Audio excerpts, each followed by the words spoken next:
안녕하세요. 이번에 새롭게 가스펠 프로젝트 이어서 강의를 맡게 된 김상래 목사입니다. 우리가 가스펠 프로젝트라고 하는 이 하나님 말씀, 이 성경부 교재를 통해서 창세기부터 계속해서 언약 중심적으로, 복음 중심적으로, 그리고 예수 그리스도 중심적으로 우리가 하나님 말씀을 살펴보고 있는데요. 지난 시간까지 우리가 아브라함에 대해서 살펴봤습니다.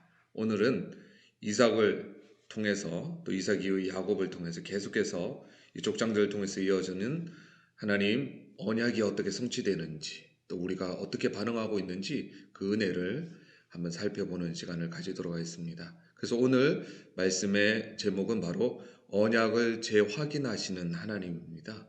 언약을 재확인하시는 하나님.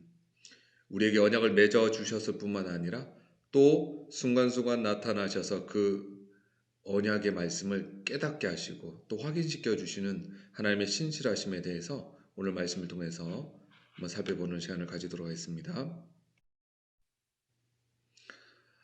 우리가 계속해서 반복되고 있는 거지만 오늘 이 금방 띄워진 화면에 나오는 것처럼 이 전래동화나 우리 아이들이 어려서부터 배웠던 여러 가지 동화 그리고 영화, 애니메이션 이런 것들의 주제가 뭐죠? 권선징악이죠. 착하게 살면 복을 받고 악하게 살면 벌을 받는다라고 하는 우리가 늘 들어왔던 익숙한 이 주제를 가지고 성경을 우리가 착하게 살아야만 복을 받고 나쁘게 살면 벌을 받아. 이런 관점에서 보기 시작하면 성경을 왜곡하기 쉽다라고 하는 거죠. 왜냐하면 하나님은 우리의 죄에도 불구하고 우리의 악함에도 불구하고 우리를 용서하시고 신실하게 하나님의 언약을 이루어 나가시는 하나님 중심적으로 하나님의 구원을 보는 것이 성경을 제대로 보는 관점이지 사람의 관점에서 윤리 도덕적으로 착하면 복을 받고 착하지 않으면 벌을 받는다. 이런 관점에서 성경을 봐서는 안 된다. 어디까지는 하나님 중심적으로 하나님께서 우리를 어떻게 구원하시는지 하나님이 우리의 모든 것의 주제다 이렇게 보고 우리가 가야 할 것입니다.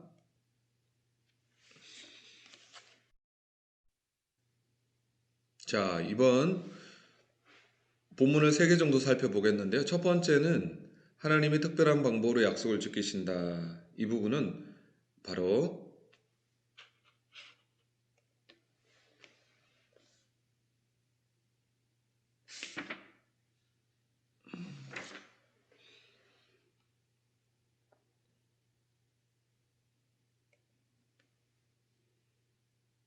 태중의 리브가가 에서와 야곱을 임신하고 나서 하나님께서 어떻게 그들을 낳게 하시고 그들의 장자권을 전수하시는지에 대한 어떤 그런 이야기가 등장하고요.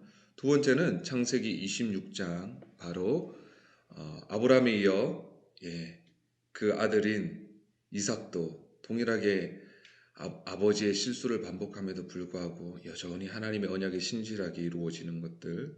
마지막으로 야곱의 이야기가 나옵니다. 우리가 잘 아는 첫 번째 오늘의 메시지입니다. 하나님은 특별한 방법으로 약속을 지키신다라고 하는 거죠. 우리가 예상치 못한 우리의 기대를 뛰어넘어서 하나님께서는 우리가 예상할 수 없는 하나님만의 방법으로 하나님이 약속하신 그 언약을 지켜나가신다라고 하는 거죠. 그 예가 오늘 본문에 등장하는 것처럼 하나님께서 약속을 맺어 주셨으면 천하의 그 모래와 같이 많은 자손을 주시겠다라고 별과 같이 많은 자손을 주시겠다라고 약속을 맺어 주셨으면 바로 그냥 결혼도 하게 하시고 또 많은 자녀를 주셔서 그 약속을 보여주셔야 될 것 같은데 놀랍게도 리브가가 불임을 하게 되는 거죠. 참 쉽지 않은 이상 속에서 하나님의 약속을 믿어야 되는 거죠. 그럼에도 불구하고 이삭이 하나님 앞에 신실하게 기도했을 때 또 출산을 허락해 주시고요. 또 두 번째가 또 우리가 이해할 수 없는 부분이 고대 우리나라도 마찬가지지만 장자에게 유산을 물려주었는데 놀랍게도 하나님께서는 둘째 차자가 장자가 되리라는 그런 사실 이해할 수 없는 약속을 해 주셨다라고 하는 것이 바로 오늘 첫 번째 메시지입니다. 자, 그럼 우리 질문을 던져보도록 하겠습니다. 하나님께서 우리에게 약속을 맺어주시고 하나님께서 언약을 맺어 주셨는데 왜 때로는 역경을 주시고 고난을 주시고 바로 당장 이루어 주시지 않는 그런 인내와 기다림의 시간, 우리의 기대와 예상을 뛰어넘는 하나님만의 특별한 방법을 허락하신 이유가 뭘까요? 첫 번째는 신앙은 수동적인 것이 아니라 적극적인 것이기 때문입니다. 하나님께서 아무리 우리에게 언약을 주셨고 하나님께서 이루실 것이지만 우리가 그냥 감 떨어지듯이 그대로 앉아 있으면 그 일이 이루어지는 것이 아닙니다. 우리가 어, 이삭이 그러했던 것처럼 기도했지 않습니까? 간절히 구하게 하시고 찾게 하시고 하나님의 말씀을 찾아서 순종할 수 있도록 우리의 의지와 우리의 순종을 사용하셔서 하나님의 일을 이루시기 때문에 하나님께서 때로는 이런 어려움을 허락하신다라고 하는 거죠. 두 번째는 뭘까요? 바로 우리의 믿음의 성숙함을 위해서죠. 이 믿음이 성숙하는 것은 이 인내의 기간을 통해서 시간이 필요한 거죠. 약속의 성취를 위해서 하나님만을 더 바라보게 하시고 눈에 보이는 것들은 이루어지지 않는 현실 속에서도 하나님의 보이지 않는 하나님의 약속, 그러나 반드시 이루어질 것을 믿는 이 신뢰하는 과정을 통해서 어떤 일이 일어날까요? 우리 믿음이 자라죠. 아브라함 보십시오. 처음에 우상장의 아들로 부름을 받았지만 그가 때로는 또 그 가뭄 때문에 애국으로 내려가기도 하고 자기 아내 사라를 누이라고 속이기도 하고 여러 가지 실수를 하잖아요. 그러나 그 과정 가운데 순간순간 개입하여 주시고 깨닫게 하시고 언약을 재확인시켜 주셔서 결국 아브라함의 믿음이 쭉 성장해서 나중에 어디까지 이릅니까? 예, 백세에 낳은 자기 아들 이삭을 바치는 데까지 이르잖아요. 그러니까 이런 어려움을 통해서 하나님께서는 약속을 받은 약속의 담지자인 우리의 믿음이 더 자라게 하시고 성숙하게 하시고 신뢰하게 하시는 거죠. 세 번째입니다. 약속을 받기 합당한 인격과 성품으로 연단시켜 나가는 거죠. 하나님 그래서 이 마틴 루터라고 하는 신학자가 우리가 하나님을 닮아가고 하나님의 자녀로서의 합당하게 우리의 인격과 성품을 닮아가는 은혜의 수단으로 기도와 말씀뿐만 아니라 이 고난이 있다라고 말씀했습니다. 그만큼 우리가 하나님의 약속은 하나님 그 약속을 이루는 것도 중요하지만 그 약속을 받기에 합당한 하나님의 백성, 하나님의 자녀로서의 합당한 인격과 성품, 삶의 열매를 맺게 하기 위해서 하나님께서 이 고난을 통해서 우리의 모난 부분을, 우리의 그리스도를 닮지 않은 부분을 깎아 나가시는 과정이 바로 이 고난이다라고 생각할 수가 있는 것입니다.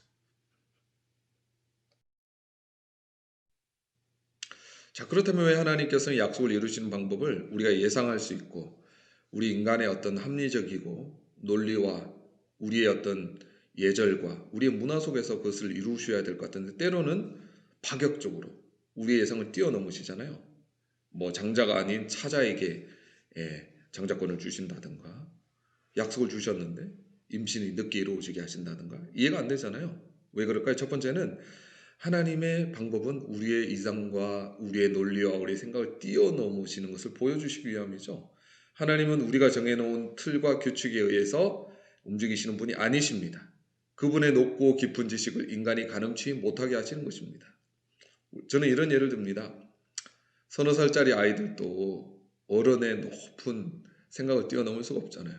그들에게는 그냥 자기 앞에 있는 맛있는 사탕을 빼앗아가는 어른이 이해가 안 될 겁니다. 그런 어른은 이 사탕만 먹어서는 아이가 건강할 수 없다는 걸 알기 때문에 건강식을 위해서 때로는 자기가 원하는 것들을 빼앗아가고 자기가 원하지 않는 영양가 있는 음식을 먹이기도 하시는 것처럼 사람이 사람을 이해할 수 없듯이 동일하게 우리가 하나님을 이해할 수 없게 하심으로써 하나님께 구하게 하시고 하나님께 묻게 하시고 겸손케 하시는 거죠. 두 번째는 자격이 없는 자에게 은혜를 베푸시는 이심을 알게 하기 위해서죠. 동생 야곱을 장자로 택하시고 부르심으로 말미암아 만약 첫 번째 에서가 자기가 하나님의 언약의 약속을 받고 축복을 받았다면 당연히 자기가 첫 번째 태어난 장자이기 때문에 그렇게 받는다라고 당연히 생각할 수도 있었겠습니다. 그러나 자격이 없는 자에게 은혜를 베푸시는 하나님의 은혜를 보여주시기 위해서 동생 야곱을 장자로 택하시고 부르시는 하나님을 보여주시는 거죠. 세 번째는 믿음은 바라는 것들의 실상이요 보지 못하는 것들의 증거다. 노아 보십시오. 노아가 앞으로 장차 물로 심판하실 것을 위해서 이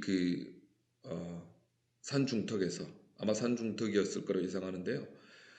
그 방주를 짓게 되었을 때 사람들이 얼마나 욕하고 이해 못하고 놀림 받았겠습니까? 아브라함도 마찬가지죠. 본토 친척 아비 집을 떠났을 때 이런 현실적으로 이해되지 않고 논리적으로 합리적으로 사실 볼 수 없는 것들을 하나님께서 약속하심으로 말미암아 믿음이라고 하는 것은 현실적인 것이 아니고 논리적인 것이 아니고 하나님이 약속하신 것들을 그대로 믿는 어린아이 같은 믿음이 필요하구나. 이것들을 우리에게 보여주시는 것입니다.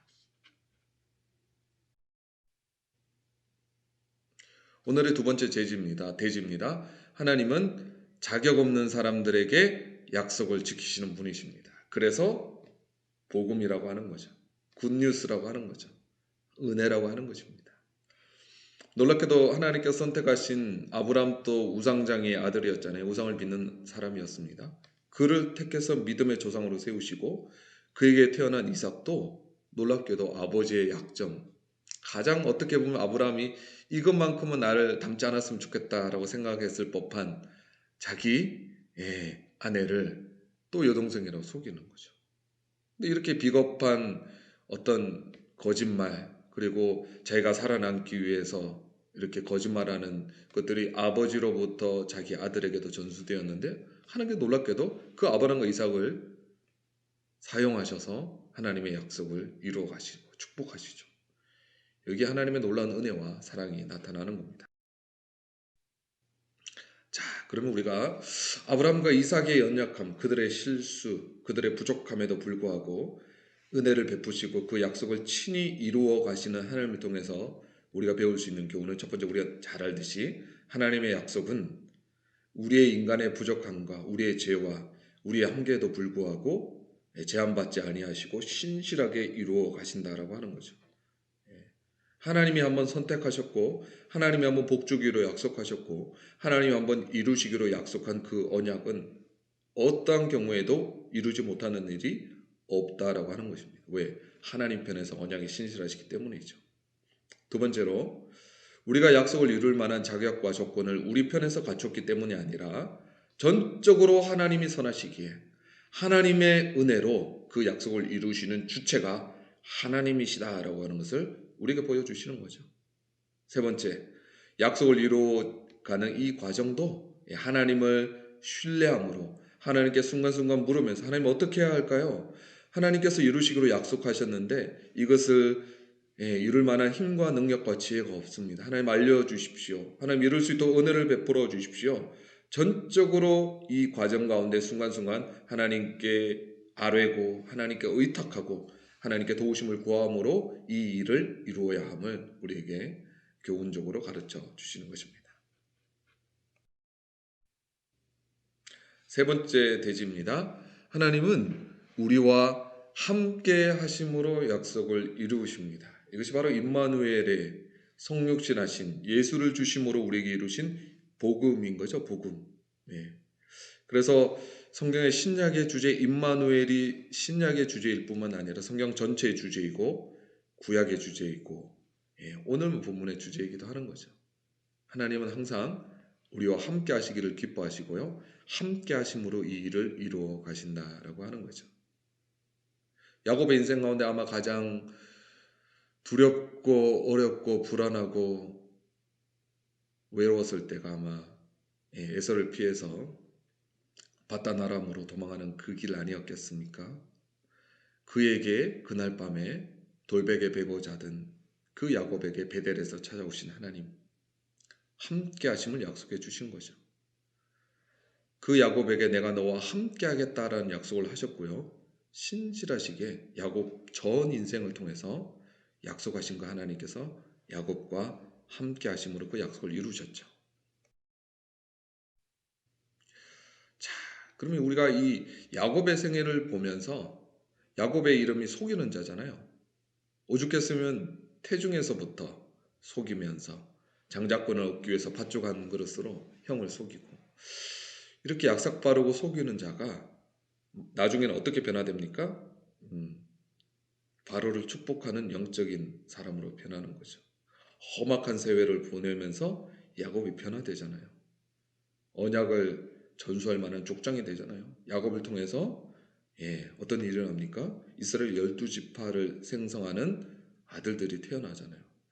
그렇게 영적이고 성숙한 족장으로 세워지기까지 어떤 일이 있을까요? 첫 번째, 사람은 하나님의 임재를 경험함으로 변화되죠. 야곱에게 있어서 아마 잊혀지지 않는 그의 인생을 변화시킨 최고의 경험은 바로 베델에서 꿈을 통해서 하나님의 약속을 실제로 경험하고 만남으로써, 또 그리고 약속을 하셨을 뿐만 아니라 그 약속이 신실하시게 자기의 삶에 이루어진다는 것을 경험했기 때문에 야곱은 변하고 새로워졌을 것입니다.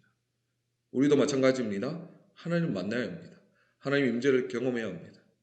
우리가 예배당에 그냥 발걸음만 한다고 해서 참석한다고 변화되지 않습니다. 하나님 말씀을 통해서 찾아오시는 하나님의 임재, 하나님의 만남을 실제로 경험할 때, 또 그 약속이 실제로 성취되어지는 것을 보게 될 때 우린 변화되는 것입니다. 하나님이 친히 내려오심으로 친히 이 땅에 내려오셔서 우리를 만나 주셨습니다. 이 세상이 기독교를 제외한 모든 종교는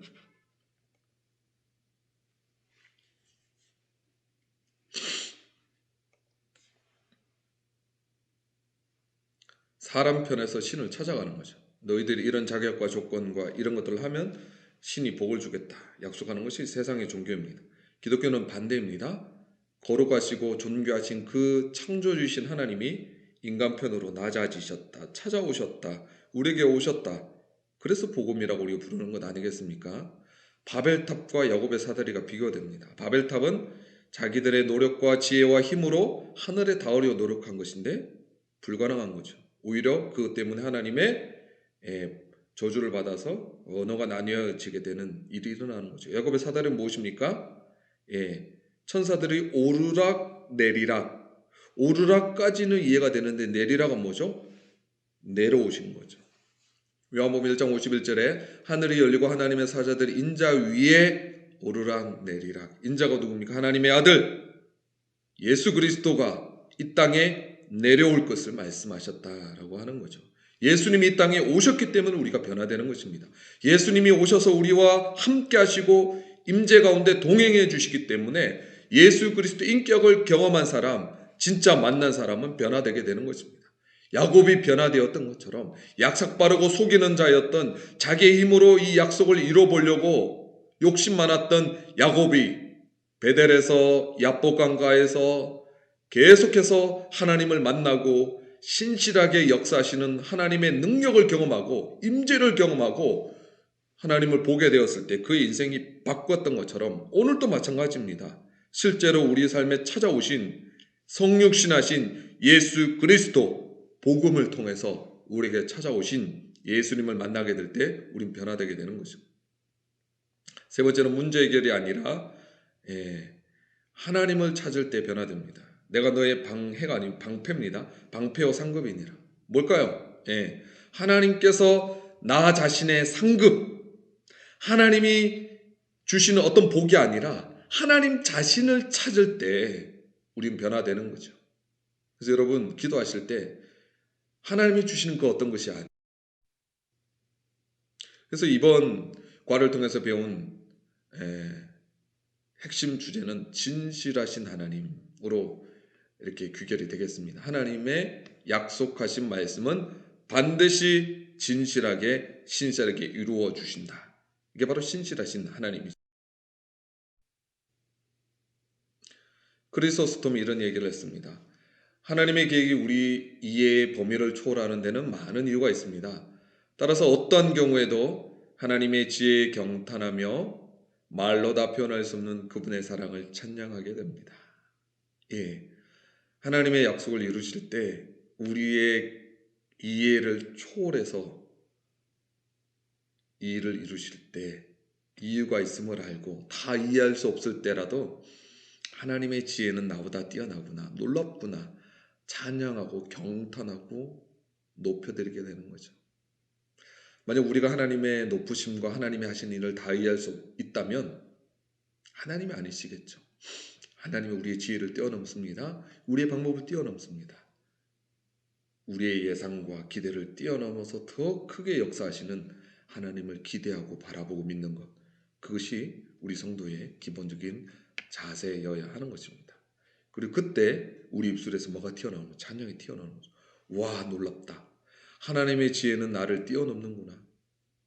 그분의 사랑과 그분의 은혜, 그분의 놀라우심을 찬양하게 되고 경탄하게 되는 거죠. 결론입니다. 하나님이 복음 안에서 많은 혜택을 주시지만 그 가운데 가장 영광스러우고 복된 것은 하나님 자신을 우리에게 주셨다라고 하는 거. 어떻게 주셨죠? 하나님의 사람이 되신 예수님을 우리에게 주심으로 하나님 자신을 우리에게 주신 거죠. 이것이 우리가 받은 가장 큰 복이 되는 것입니다.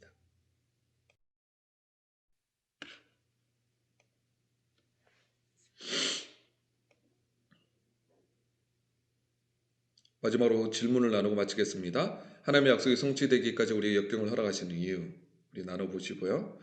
하나님의 약속들을 의심하게 하는 상황이 혹시 우리 가운데 있습니까? 경제적, 건강, 가정, 직장 이런 문제들을 어떻게 우리가 극복해야 될지 나눠보시고요.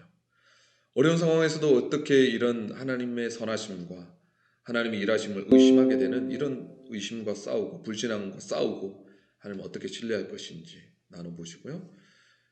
어떻게 하나님의 임재, 하나님과의 만남을 경험할 것인가? 그것들이 내 삶에 변화를 줄 것인데 이것들을 위해서 또 우리가 실제적으로 고민해 보시는 은혜가 있기를 바랍니다.